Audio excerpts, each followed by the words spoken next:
आदिवासी versus Kurmi की जो बातें बता रही हूँ, आपका सवाल मैं सुन ली हूँ। मुझे भी बोलने का मौका दिया जाए, क्योंकि आप में जो उत्तेजना है मैं समझ सकती हूँ।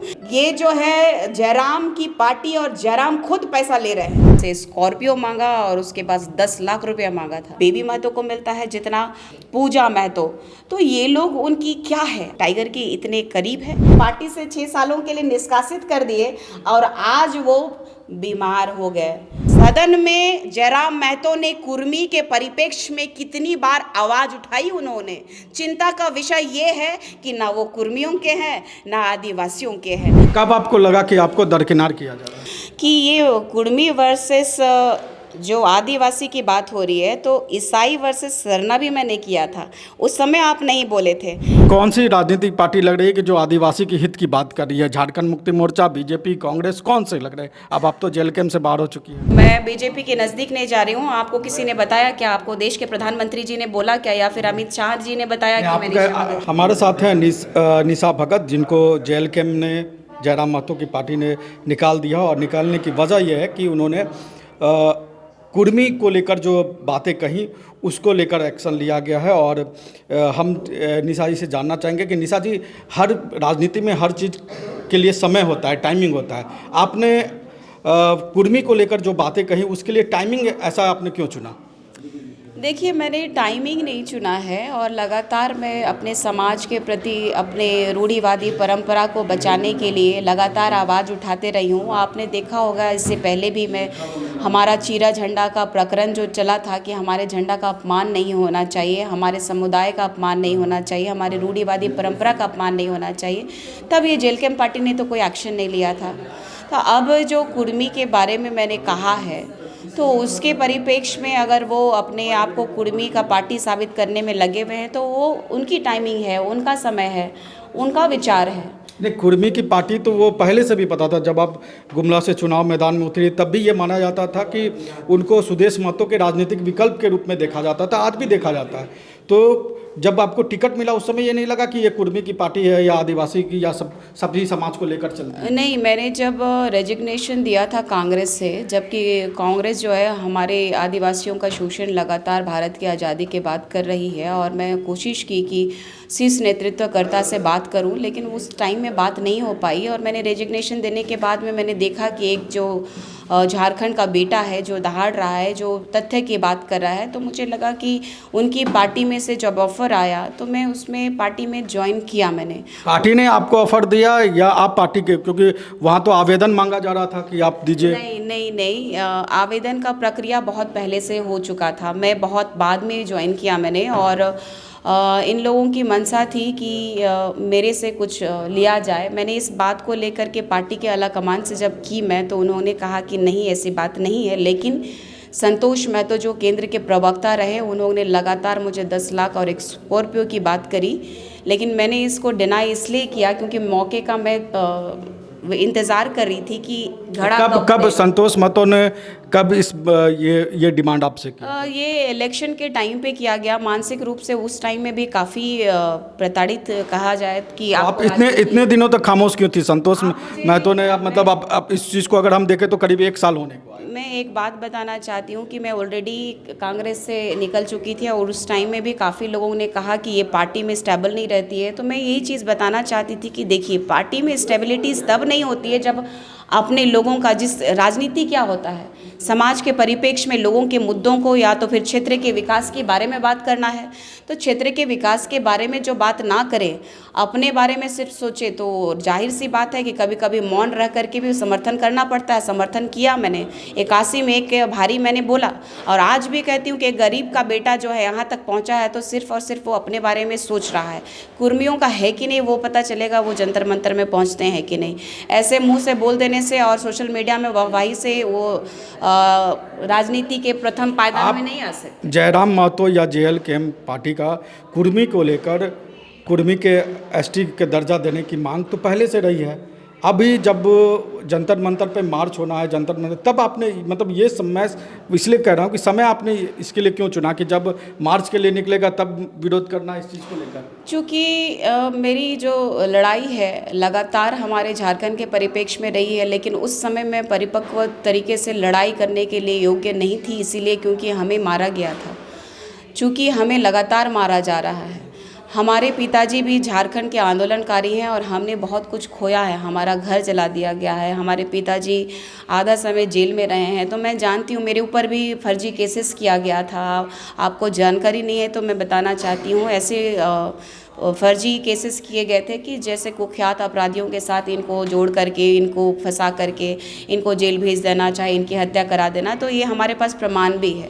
अभी लगातार देखिए ना आप कि अगर ये कुर्मी की पार्टी जो है आदिवासियों की हितैषी है, तो हमारी पार्टी जो थी उसमें केंद्र की अध्यक्ष रही आदिवासी बेटी दमयंती मुंडा। आप उनका देख लीजिए कि उनको क्या तरजीह मिलती है।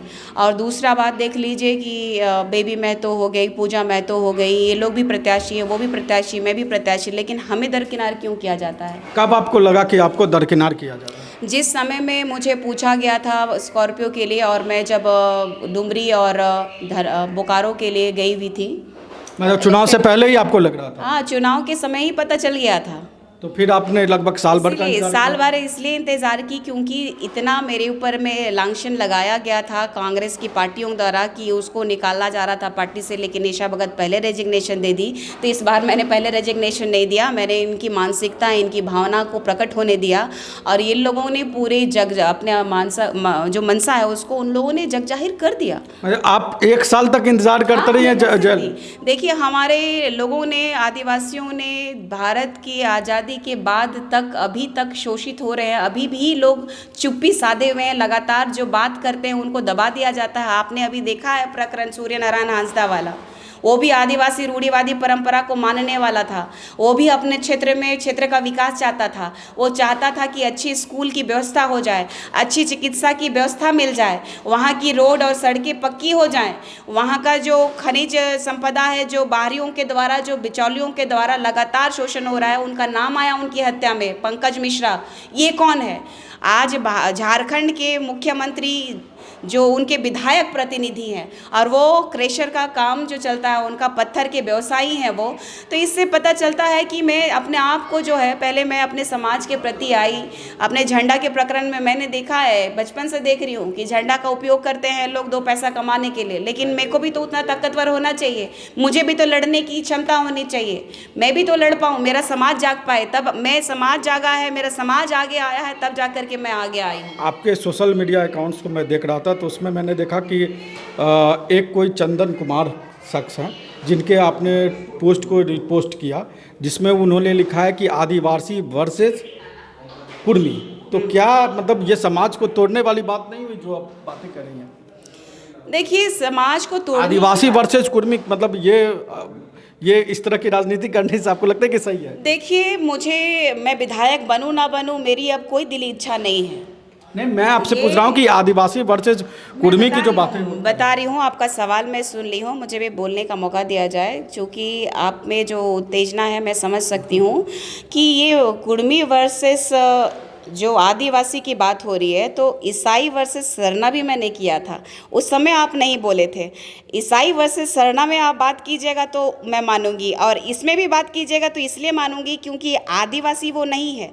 यहाँ पे मूलवासी जो है हिंदू समाज के हैं, हिंदू है। पूरे संविधान में देखिए सनातनी, हिंदू भी जो कहते हैं ना, तो सनातनी हमारे पूरक हैं। आप देख लीजिए, भगवान राम जी जिस समय वनवास गए थे, जब भगवान नहीं थे, जब वो राजा थे, मर्यादा पुरुषोत्तम थे, उस समय में सबरी माँ के हाथ से बेर खाए थे। वो हमारे लिए सबसे बड़ा प्रमाण है कि हम आदि और अंत काल से हैं। आप देख लीजिए कि कुर्मी की बात कीजिए, चाहे क्रिश्चियंस की बात कीजिए, क्रिश्चियंस कब आए? अंग्रेज के बाद आए? क्या वो भारत के निवासी थे? हमारे लोगों को तोड़ा गया। अगर आप, कुर्मी तो भारत के निवासी हैं। मैं मान रही हूँ मूलवासी है, मैं मानती हूँ कि आप सनातन, तो फिर ये क्षत्रिय महासभा क्यों करते हैं?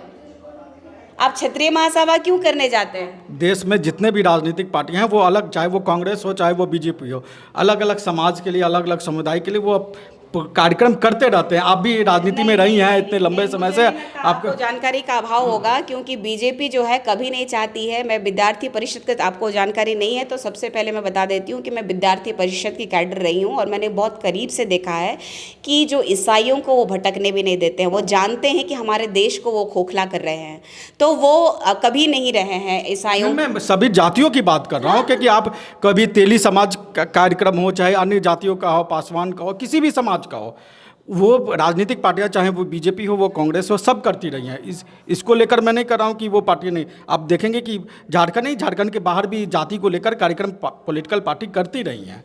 तो ये जो आप कर रहे हैं कि ये पूरा भारत जो है ना आदिवासी और मूलवासियों का है, सनातनियों का और आदिवासियों का है। तो यहाँ जो है, अगर यहाँ पे मुसलमान आए हैं तो मुसलमानों को भी अलग देश दिया गया, पाकिस्तान, वो पाकिस्तान दिया गया। और हमारे देश में सर्वधर्म का सम्मान किया जाता है, लेकिन हम लोगों का जो सम्मान और संस्कार को इन लोगों ने सर पे चढ़ के हमारे ऊपर तांडव करना शुरू किए। पूरा भारत सनातनियों का और आदिवासियों का है। अच्छा, आपकी बातों से लग रहा है कि आपका झुकाव बीजेपी की तरफ जा रहा है। देखिए, ऐसी कोई बात नहीं है कि मैं बीजेपी की तरफ जा रही हूँ। मेरा एक ही मानना है कि हम रूढ़िवादी परंपरा को मानने वाले आदिवासी जन्य जनजाति के लोग हैं। हम प्रकृति को प्रेम करते हैं। हमारे भगवान प्रकृति है, पत्थर है, हवा है। हम पेड़ को पूजा करते हैं और हमारा ही अनुसरण करते हुए आप देखते होंगे कि सनातनी धर्म के लोग जो है आकृति को, बूढ़ा महादेव को। अभी आपको कौन सी राजनीतिक पार्टी लग रही है कि जो आदिवासी के हित की बात कर रही है? झारखंड मुक्ति मोर्चा, बीजेपी, कांग्रेस, कौन से लग रहे हैं? अब आप तो जेल कैम्प से बाहर हो चुकी है। देखिए, आदिवासियों के हितैषी के रूप में झारखंड में कई लोगों ने अपना जो राजनीति का जो है रोटी सेका है और लगातार आप देख रहे हैं कि झारखंड में 25 साल, अभी 25 साल चल रहा है, 24 साल हो चुके हैं, पेशा अधिनियम कानून लागू नहीं हुआ है। पेशा अधिनियम कानून जो है स्वशासन को लागू करता है, ग्राम सभा को लागू करता है, जो कि इससे पता चलता है कि हमारी आदिवासी संस्कृति यहाँ जो झारखंड में 5th शेड्यूल के तहत आने वाला ये जो राज्य है, ये आदिवासी और मूलवासियों का राज्य होते हुए भी आदिवासियों को वंचित रखा गया इन सब सुविधाओं से। आप देख लीजिए, किसी भी सरकार ने कौन सी राजनीतिक दल आपको लग रही है कि आदिवासियों के थोड़ा नज़दीक है? मुझे लगता है कि अगर आदिवासियों के हितैषी अगर होते तो अभी केंद्र में भी बात हुई थी, सूर्य नारायण हांसदा जी के बाद माननीय सांसद साहू महोदय ने कहा था, प्रखरता से आवाज़ उठाई थी, वो लोग गए, फिर मिले, लेकिन मामला ठंडा हो गया है। तो ये दुर्भाग्य का विषय है कि हमारे जो समाज के परिप्रेक्ष्य में ये लोग आवाज़ तो उठाते हैं, लेकिन मुझे जहाँ तक लगता है कि सत्ता में आने के लिए पुनः वो अपना प्रयास कर रहे थे कि आदिवासियों का जो हितैषी हैं, अगर वो आदिवासियों के हितैषी है तो पुनः आवाज़ उठाइए और आवाज़ उठाने के साथ CBI जांच करवाइए। दूध का दूध, पानी का पानी हो जाएगा। कौन सी, मैं वही पूछ रहा हूँ, कौन सी पार्टी आपको लग रही है कि आदिवासी हितैषी आज के परिप्रेक्ष्य? अभी तक में कोई पार्टी अगर हितैषी होती तो मैं आपको बता देती, लेकिन मेरे मौन शब्द ही आपको बता रहे होंगे कि ये मैं किसी भी पार्टी को अभी कह नहीं सकती कि हमारे आदिवासी, जो पार्टी सूर्य नारायण हांसदा भाई को इंसाफ दिलाएगा मैं उसको बोलूँगी। और हमारे झारखंड राज्य में पेशा अधिनियम कानून को, स्वशासन को लागू कर दे, मैं मानूंगी कि वही हमारा हितैषी है। और जो CNT SPT के तहत जो उल्लंघन हो रहा है, वर्तमान की सरकार तो लगातार उल्लंघन कर रही है, तो मैं तो वर्तमान की सरकार को मानती ही नहीं हूँ। ठीक है, तो ये निशा भगत उन्होंने बताया कि, और उन्होंने जो इशारे से बताया वो लग रहा है कि इनकी राजनीति बीजेपी के नज़दीक जा रही है। नहीं, ऐसा कुछ नहीं है, मैं बीजेपी के नज़दीक नहीं जा रही हूँ। आपको किसी ने बताया क्या? आपको देश के प्रधानमंत्री जी ने बोला क्या, या फिर अमित शाह जी ने बताया कि मैं नहीं, ये जो आप अभी समय लेंगे इसके लिए? मुझे लगता है कि आप बीजेपी के कट्टर समर्थक हैं और आपको लगता है कि निशा भगत जो है उसमें चली जाए, तो मुझे किसी तरह का कोई बात नहीं कही गई है किसी पार्टी के द्वारा कि आप इस पार्टी में आ जाइए। और जिस पार्टी में भी रही, उनको भी पता है कि मैं प्रखरता से उनके लिए बहुत बेबाकी से, किसी ने खर्च नहीं दिया मुझे, किसी ने मेरा घर नहीं चलाया मुझे। एक आदिवासी लड़की जो कि गुमला गांव देहात से उठ करके यहाँ तक संघर्ष करते हुए, कभी खाती हूँ कभी नहीं खाती हूँ, फिर भी राजनीति और अपने समाज के लिए बात रखती हूँ। तो मुझे आज तक किसी ने ये नहीं कहा कि आप इस पार्टी में आ जाइए, या फिर अब अभी भी एक कॉल नहीं आया है कि आप आ जाइए हमारी पार्टी में। मैं चाहती भी नहीं हूँ पार्टी वार्टी। अभी मैं चाहती हूँ कि हमारे समुदाय का जो काम करेगा वही अच्छा है। ठीक है, तो वो निशा भगत की आगे की राजनीति क्या होगी उस पर थोड़ा सा सस्पेंस और संशय दोनों है। जब इलेक्शन हो रहा था उस दौरान टिकट के लिए जो मुझसे बुलवाया गया कि कुछ भी नहीं मांगा गया, तो मैं आप लोगों को बताना चाहती हूँ कि जैसे टिकट मिला है वैसे ही विराट, जो कि लगातार जयराम के साथ रहता है और केस मुकदमे होने के बावजूद अभी भी उसके साथ इसलिए है क्योंकि वो चंदा करके और उगाही करके वो देने वाला और उनको विधि व्यवस्था पहुंचाने वाला व्यक्ति है। और सबसे बड़ी बात है कि संतोष महतो जो रामगढ़ से है, जो केंद्रीय प्रवक्ता रहा, उसने मेरे से स्कॉर्पियो मांगा और उसके पास 10 लाख रुपया मांगा था। मैं समय का इंतज़ार कर रही थी कि किसी भी तरह से ये उद्भेदन हो कि ये लोगों की पार्टी की जो मानसिकता है वो वाकई दुखदाई है। और हमारा जो विचार था कि हम जब कांग्रेस पार्टी से छोड़ करके आए तो हमारे ऊपर बहुत ही लांछन लगाया गया, और इस पार्टी को भी मैं छोड़ देती तो शायद मेरे लिए बहुत ही बुरा प्रभाव होता राजनीति में या तो सामाजिक परिप्रेक्ष्य में। जिस तरीके से एक लड़की को लगातार राजनीति या तो फिर किसी व्यवसाय या तो किसी ऐसे कार्य में जो कि अपने क्षेत्र की ओर अग्रसर हो रही है तो लगातार बाधा करना पड़ता है, देखना पड़ता है। तो ये देखिए विराट का जो है मैसेज आप देख सकते हैं। मैंने इसका खुलासा आज तक इसलिए नहीं किया था क्योंकि मौके का मैं इंतज़ार कर रही थी कि ये लोग जो है पार्टी के नाम से सिर्फ चंदाखोरी कर रहे हैं, लोगों को डरा के धमका करके सिर्फ और सिर्फ अपनी रोटी सेकना चाहते हैं। और ये जो है ये देख लीजिए विराट का, ये नीरज कुमार का किसी का दिया है, उन्होंने कहा कि तारापीठ जाऊंगा, भेज दीजिएगा 10K और मेरे और आपका बात है डोंट शेयर पब्लिक।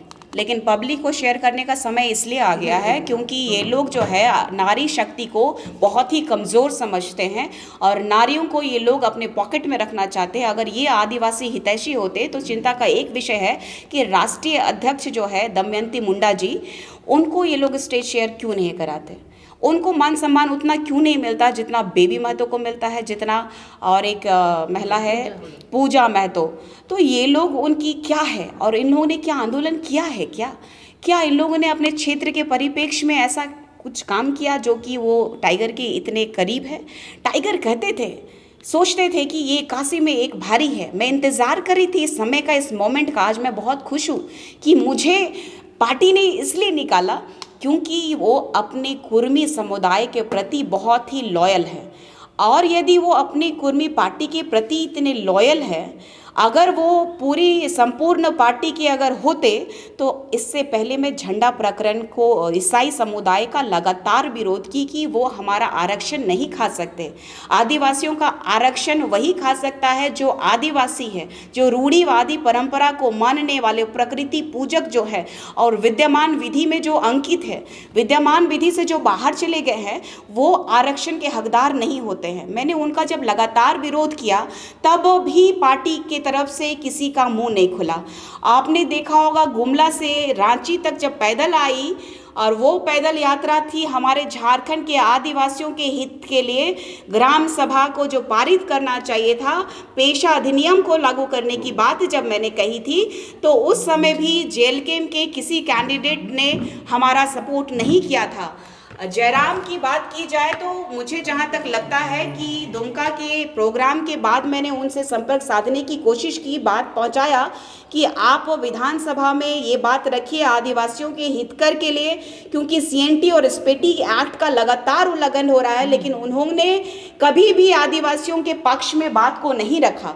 और मैं इस दिन का बेसब्री से इंतज़ार कर रही थी कि इन लोगों का जो चल रहा है, चाहे बालू के में पैसा चल रहा है, चाहे गाय का पैसा चल रहा है, चाहे कोयला का पैसा चल रहा है, तो पता कीजिए आपका एनटीपीसी का पैसा चल रहा है, कॉलेजेस का पैसा चल रहा है, तो कहाँ कहाँ इन लोग धांधली कर रहे हैं। और मैं ये जो है जयराम की पार्टी और जयराम खुद पैसा ले रहे हैं। और अगर सबसे पार्टी में थी तब क्यों नहीं आरोप लगाया? इसीलिए मैं इस मौके का इंतजार कर रही थी कि समय का इंतजार कर रही थी। पहले लगाती तो फिर वो लोग अनर्गल बातें जिस तरीके से छेछा लेदर कर रहा है सोशल मीडिया में, एक औरत को किस तरीके से दबाया जाए, या तो फिर मेरे बारे में जो परिवार के बारे में इन लोग जो कह रहा है, तो ये बात पूरी तरीके से पता नहीं चलता। ये ईसाई के समुदाय के बारे जब मैं बोली तो इनका प्रतिक्रिया नहीं दिखा, लेकिन कुर्मी के बारे में बोली तो इनकी प्रतिक्रिया साफ दिखी कि वो सिर्फ कुर्मी की पार्टी है। मुझे लगता था कि सभी धर्मों के लोगों को लेकर के चलने वाला है जयराम महतो, लेकिन यहाँ पे लग रहा है कि वो सिर्फ और सिर्फ अपनी पब्लिसिटी से खुद की उपलब्धि गिनवा रहे हैं।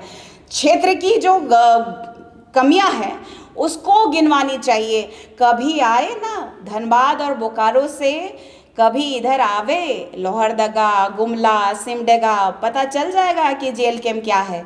आवाज उठाने, सही बात है। तो आप कुर्मी अगर मांग कर रहे हैं तो इसमें आप क्यों विरोध है आप लोग का कि क्यों एसटी में शामिल होने की मांग कर रहे हैं? वो तो कई बार पहले भी कर चुके हैं। देखिए, सबसे बड़ी बात है कि आप 2 साल का हिस्ट्री देख लीजिए। क्या जयराम महतो इससे भी पहले रेल टेक कार्यक्रम किया गया था कुर्मियों के द्वारा, तो क्या वो वहाँ शामिल थे?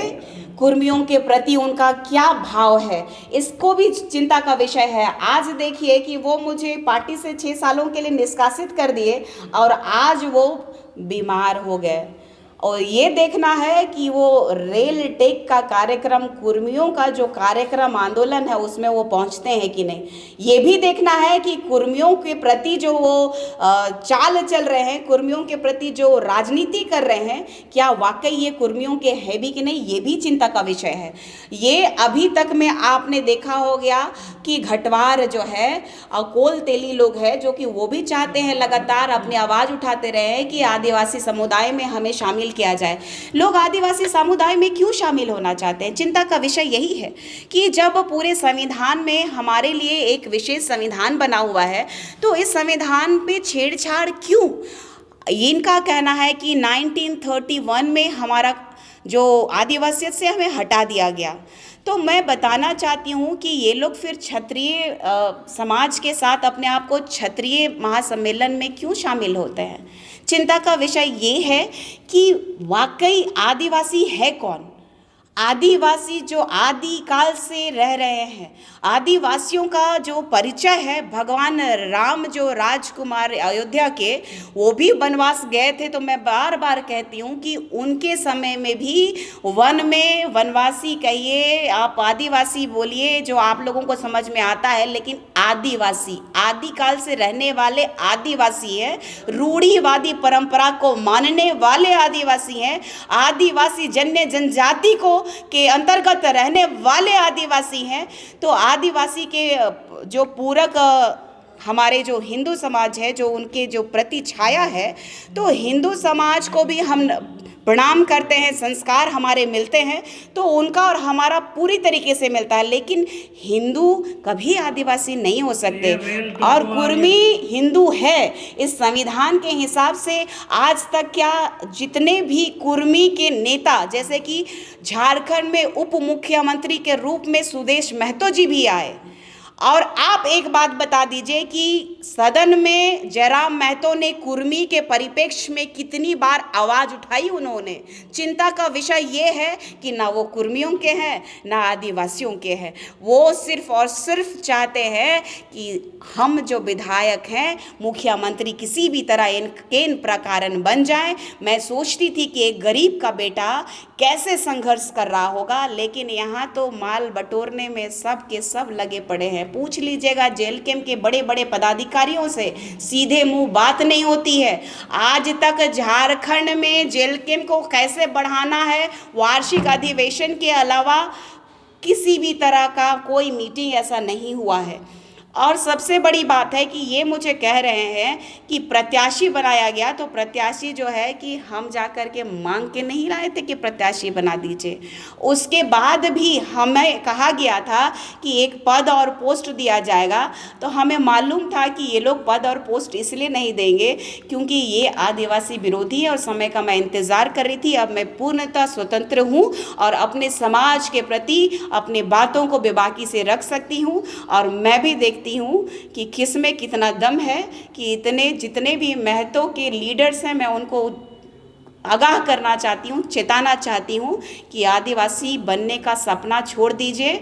आदिवासी पैदा होते हैं, लोग बना नहीं जाता है। रेल रोका, ये जो आंदोलन बार बार ये लोग कर रहे हैं कि रेल रोकेंगे, प्रदर्शन करेंगे, धरना प्रदर्शन आज भी दिल्ली के जंतर मंतर हो, तो इनकी लगातार जो है जिस तरीके से ये दबाव बना रहे हैं, तो क्या लगता है इस दबाव को ऐसा?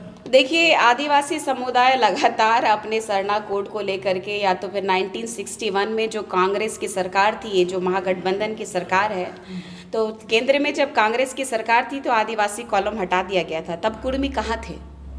जब जब आदिवासियों को सामना करना पड़ता है सरकार का, जबकि ये जल जंगल ज़मीन हमारी है और संविधान में भी ये अंकित है कि सत्ता में बैठे राजनीतिज्ञकार हमारा, चाहे वो सीएम हो चाहे वो पीएम हो, हमारा ज़मीन वो नहीं ले सकते। तब जब संघर्ष किया है आदिवासी समुदाय, तब जब गोली खाई है, तब कहाँ थे? आप बता दीजिए ना, कुर्मी का इतिहास कहाँ है? हमारा इतिहास तो अंग्रेजों को भारत से भगाने के लिए भगवान बिरसा मुंडा जी का इतिहास रहा है। इन्होंने कहा कि इतिहास देख लो निशा भगत, इतिहास देख लो। तो उनको मैं बताना चाहती हूँ, जिस तरीके से आपके जो सुप्रीमो है पीएचडी कर रहे हैं, तो मास्टर्स की हूँ जर्नलिज्म में, आओ सामने बात करो, तब समझ में आएगा कि निशा भगत एक आदिवासी बेटी के साथ साथ शिक्षित और अपने बात को बेबाकी से रख सकती है। आदिवासी किसी से कम नहीं है, आदिवासी राजा। आप क्या बात करेंगे आदिवासियों के बारे में? आदिवासी इस देश का राजा है, इस देश में प्रथम स्थान रखता है। ये संविधान नहीं था तो ये देश के प्रथम नागरिक आदिवासी रहे, लेकिन संविधान के हिसाब से राष्ट्रपति है, और राष्ट्रपति भी आज के समय में रूढ़िवादी परंपरा को मानने वाली महामहिम द्रौपदी मुर्मू जी है। बिल्कुल। एक जेल कैंप में जितने भी आदिवासी नेता हैं, क्या सब कोई छोड़ देंगे इस बात से? जिस तरह से आप कह रहे हैं रूढ़िवादी हैं हम लोग, आदिवासी नेता हैं, तो क्या सब कुछ छोड़ देना चाहिए? देखिए, आदिवासियों की आत्मा जो है जमीन है, और इस प्रकृति को मानते हैं आदिवासी। अगर आदिवासी वो रियली हैं, आदिवासी का सम्मान करते हैं, तो वो ज़रूर छोड़ेंगे, क्योंकि एक विशेष समुदाय की पार्टी है ये, सिर्फ और सिर्फ कुर्मी की पार्टी है। आप देख लीजिए ना, कितनी बार कुर्मियों की बात उन्होंने उठाई है। जादू महतो जो अभी प्रकरण हुआ है अपनी ज़मीन के लिए, उन्होंने आत्मदाह कर लिया। जरा महतो 24 घंटे में उनको मुआवजा दिलवाए। एक बार वो अपनी छवि और अपना रील्स और अपने वोकेबल वॉइस को दिखाने के लिए सूर्य नारायण हांसदा के यहाँ गए, जो कि उनके पूर्व प्रत्याशी थे। आपने ये भी देखा होगा कि सूर्य नारायण हांसदा के बारे में उन्होंने पहले डिनाई किया। सूर्य नारायण हांसदा के बारे में उन्होंने कहा पहले कि ये क्या है, क्रिमिनल है, हम लोग नहीं जानते हैं, हम लोग रैंडमली उनको टिकट दिए। तो ये दुर्भाग्य का विषय है। मैं समय का इंतज़ार कर रही थी, अगर हमारे पास में वो आए, हमारे समाज के व्यक्ति जिनकी हत्या कर दी गई जस्ट बिकॉज ऑफ सत्ता के लालचियों ने, तो उसके लिए भी हमने आंदोलन किया। वहाँ पे भी आप देखिएगा प्रेस कॉन्फ्रेंस में कुर्मी कोई नहीं था। आप देखिएगा सूरज सिंह जी थे, और आपने देखा होगा कि एक बंदा है अमित, और कौन ऐसा बड़ा चेहरा था जो कर कि आदिवासियों के परिप्रेक्ष्य में और बात को उठा सके। आदिवासी कम्युनिटी ने हमारे इस अभियान के बाद प्रखरता से रोड पे कैंडल मार्च करने का काम किया, कैंडल मार्च किया कि न्याय मिल पाए आदिवासी बेटा सूर्य नारायण हांसदा को। उसके बाद में जयराम महतो का क्या स्टैंड रहा? जादू महतो को तो 24 घंटा में न्याय दिला दिया, लेकिन क्या सीबीआई जांच कराने में उन्होंने मदद किया या नहीं किया? ऐसा लगता है कि जेएमएम की सरकार के साथ लगातार ये संबंध बनाए हुए हैं और फरिया रहे हैं। तो मुझे जहाँ तक लगता है कि जो चोर मुसहरे भाई मुझे बताएंगे कि निशा भगत जो आदिवासी लड़की जो लड़ रही है, चरित्र हरण करके आप मुझे नहीं गिरा सकते हैं। एक ही बात बोलूँगी, आदिवासी बेटी हूँ, आदिवासी बेटी रहूँगी, और अंतिम समय तक लड़ूंगी, और अपने प्रकृति पूजक होने का प्रमाण मुझे किसी को देने की आवश्यकता नहीं है। जितनी भी बौखलाहट है लोगों में, तो मैं उनको ये बताना चाहती हूँ कि वहाँ भौंकिए जहाँ भौंकने की ज़रूरत है, वहाँ तथ्य और प्रमाण की बात कीजिए। जाइए ना आप संविधान की बात करिए, जाइए ना आप लड़िए ना, आप जाइए ना कोर्ट और कचहरी कि हम आदिवासी हैं। आदिवासी ऐसे कोई बन जाता है क्या? दुर्भाग्य है और हंसी के पात्र हैं ये लोग।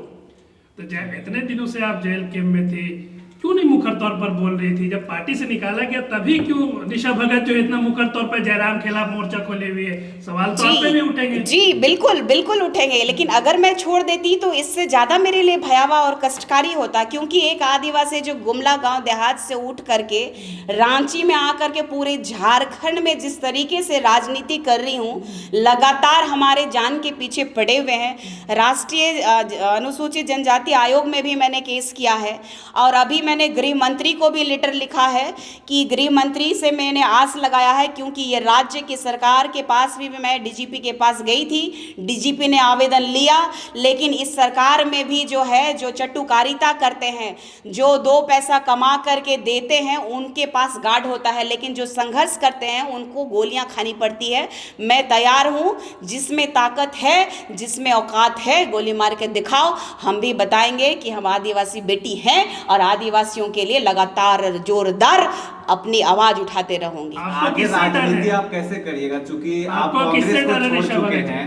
आपको किससे डर है निशा भगत? सबसे पहली बात है कि क्रिश्चियन कम्युनिटी के लोगों ने सभी चर्चों में मेरा नाम का फरमान निकाल दिया है, और यहाँ से लेकर के वेटिकन तक ने इन लोगों ने मीटिंग किया कि ये जो है लड़की आदिवासियत का हक हमें खाने नहीं देगी, क्योंकि ये जानती है कि आदिवासी जो एसटी हैं उसका आरक्षण जो है कि दूसरे लोग नहीं खा सकते, क्योंकि एक आदिवासी समुदाय में दूसरे धर्म के लोग नहीं आ सकते, लेकिन ईसाई धर्म में हिंदू, मुस्लिम, सिख, ईसाई, बांग्लादेशी सभी आकर के हमारा हक और अधिकार खाना चाह रहे हैं। और दूसरी बात रही कि इस पार्टी की बात की जाए तो ये सिर्फ और सिर्फ सिंगल एजेंडे में चल रही है, कुर्मी की पार्टी, और माल कमाओ और अपना पार्टी को चलाओ। बात ये है कि दूसरी बात कि मैं किसी पार्टी में जाने ना जाने की बात है तो वो चिंता का विषय मेरे लिए नहीं है, क्योंकि मैं लगातार ये बात उठा रही हूँ कि आदिवासियों के हितैषी का कार्यक्रम होना चाहिए, आदिवासियों के परिप्रेक्ष्य में उनका जल जंगल जमीन बचना चाहिए, आदिवासियों का हक और अधिकार के लिए लगातार मैं उठाते रही हूँ। आप देख लीजिए कि 24 साल हो गए, 25वां साल चल रहा है, पेशा अधिनियम लागू नहीं किया गया।